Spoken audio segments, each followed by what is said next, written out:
দেউতা সকলোৱে মিলি আৰু আমাৰ জঙাইবিলাক বিনি আৰু বাইদেউবিলাক মিলি আমাৰ মাহঁতক নতুন বছৰত উপহাৰ দিয়া কাম কৰিছে। আপোনালোকে দেখিয়ে পাইছে। বহুতে আমালোকে ধন্যবাদ জনাইছোঁ ইহঁতক আৰু আমাৰ বাইদেউবিলাকক আৰু আমাৰ বিনিবিলাকক আৰু আমাৰ মা দেউতা সকলো পাৰ্টিকে আমি বহুত ধন্যবাদ জনাইছোঁ।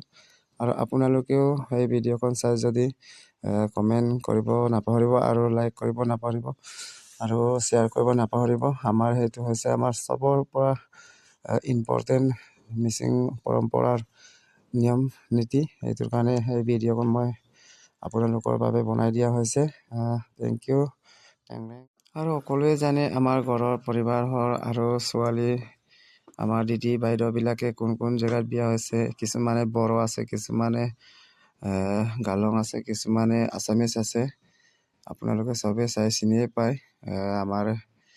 হ'লেও আমাৰ মিচিং পৰম্পৰা নিয়ম নীতি যিটো ইহঁতে কৰিব আহিছে, এইটোৰ কাৰণে বহুত বহুত ধন্যবাদ।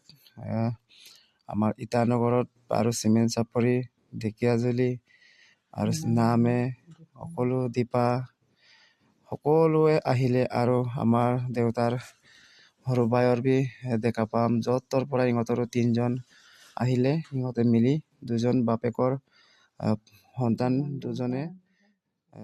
এইটো হৈছে আমাৰ চবৰ পৰা ডাঙৰ, এইটো হৈছে আমাৰ লুইত গাঙৰ।